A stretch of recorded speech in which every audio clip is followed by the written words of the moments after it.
बसा उठा करुच्ची से भाव राजा विश्वावसु ये बसवास कर पीठ तांकर मूर्ति की एठी प्रतिष्ठा करा जायछि।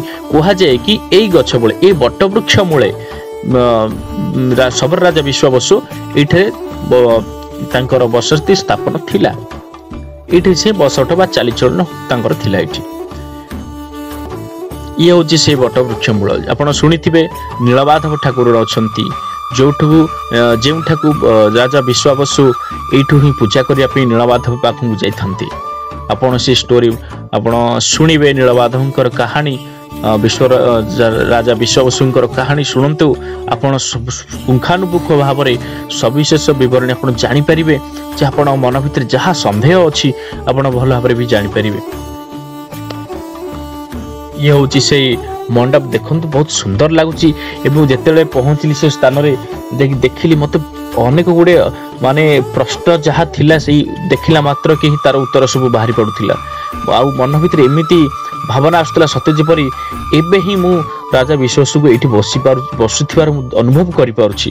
जेतेले तांको मूर्तिटाକୁ मु देखिली मते कहीं किछि अलग प्रकार फीलिंग्स आसिला।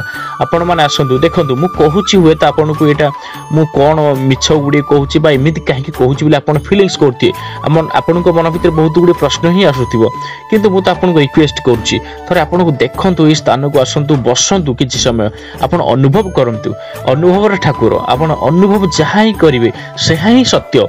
हमको पाखर बाबा जन को कहले कि आपण माने जहाँ भाबिबे जहाँ अनुभव करिवे सीए होउछंती ठाकुर।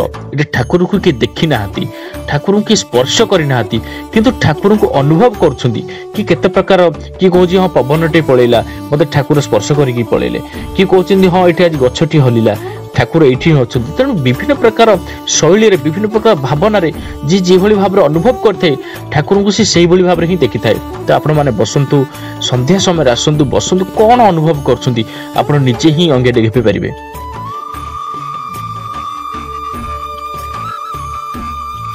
तो ये हूँ कालियापल्ली आपण खंडपड़ा खंडपड़ा ब्लॉक नयागढ़ जिलार खंडपड़ा ब्लॉक ये गोटे स्थान अच्छी कालियापल्ली और सेठी होची ए जो स्थान मु देखैली कालियापल्ली जामुडीह जो जामुडीह रे राजा विश्वावसु एठी तांकर स्थान थिला।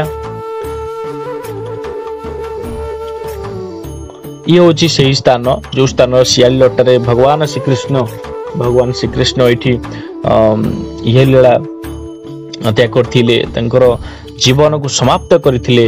एठी वैकुंठ धाम वैकुंठ प्राप्त होइथिले भगवान श्री कृष्ण। ये जो छोट मंदिर टी देखुंती बरगछ विराट का विशाल बरगछ मूले अच्छी सात भौणी ठाकुराणी अच्छी। आपण सेठाक आसतु माँ को बा सात भौणी को निजर मन कथा कहतु दर्शन करंतु एवं अनुभव करंतु। सबुठ तो बड़ कथा मु कहबी बारंबार कहूँ आप अनुभव करेंगे। ये जहाँ अच्छी अनुभव ही कथा लोक मैंने कहते आमे माने देखिने बहुत कथा पुराण एवं महाभारत भागवत बही लिपिबद्ध अवस्था अच्छी।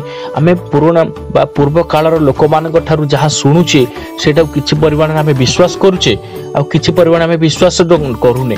तेणु जहाँ लिखाई से तेणु आपण मैंने जहाँ अनुभव करेंगे से ही आपण विश्वास। ये बसला बा देखला जब आप अनुभव कर सतरे कौन ये भगवान श्री कृष्ण थिले ताले थिले जदि कहे ना एठी के नथिले जस्ट ये खाली मिछ ताले आपण पे जहाँ भाबुछंती से ही। तो मु तो 100% कहबी कि आपण थरे आसंतु बसंतु मु जहाँ फीलिंग कली हो तो आपण अलग किसी फीलिंग करेंगे। मु तो सत्य जेपरी मते एमिदी फीलिंग होतला स्थान ये जो पवित्र स्थान मु देखिकी सतरे मो आखिर पूरा अलग प्रकार फीलिंग्स आसिला हारी मो मन भितर अलग प्रकार अनुभव आसिला हारी ये जो सियाली लटा देखिकी। मुझे पूर्व जड़े भाई आमर भिडियो पकई दृश्य मु हठात किछि क्षण भिडियो सरीवा भितर मुझे स्थान में पहुंची कहीं मत स्थान कहीं आकृष्ट कला एत शीघ्र मत कहीं डाकिला मु भी जानी बट सेठी गला पर मु अनुभव करी सतरे यदि बहुत दिन धरी मुझे स्थान को खोजुली जो स्थान में आसी मु पहुंची जाइए मत से अनुभव लगुला। यही गछ को देखते विराट का बर गछ ये हूँ से उहुंका कथा कहती सॉरी उहुंका नुहे से उहुंका कथा कहती जो हुंकारे 8 प्रकार ऊर्ध्व नागसाप एठारु बाहरी थांती। एठी अमावास्या संक्रांति भक्त मान आसी पूजा करथांती, ठाकुर को क्षीर अर्पण करथांती। जो क्षीरपान करथाए से भितर बाहर थिबा हुंकारु साप माने बाहर थिबा नाग साप माने एठारु से क्षीरपान मध्य करथांती। एठार गोटे देखो छोट आटिकाटी अछि, से आटिका भितर मध्य आज भी एबे भी पानी अछि। सेठरु बेले बेले किछि भक्त माने कहउछन्ती कि एबे भी नाग साप सेठु बाहरी सेठु पानी पान करी बा जलपान करथांती। एठी रोहिणी कुंड मध्य अछि। जेतले जारासबर शिकार करिया पे जेतले हरिण शिकार करिया पे जाउथिला, सेतले ताकु जेतले बहुत जोरे हालिया लागिथिला, क्लांत अनुभव करथिला एवं बहुत शोष लागिथिला। सेही समय सेठी थिबा रोहिणी कुंड से पानी पीथिला। से रोहिणी कुंड एबे भी अद्यावधि सेठी अछि रोहिणी कुंड। किंतु सो फ्रेंड्स, वीडियोटी जदि आपनको भलो लागि निश्चय गोटे लाइक दे देबे, कमेंट करिवे, शेयर करिवे, प्लीज शेयर करिवे। जदि आम चैनल को एबे भी सब्सक्राइब न करी देखुछन्ती वीडियो को प्लीज प्लीज सांग माने बिना सब्सक्राइब देखंतुनी, मते टिके सपोर्ट करंतु एवं मो चैनल को एबे ही सब्सक्राइब कर दियंतु। धन्यवाद।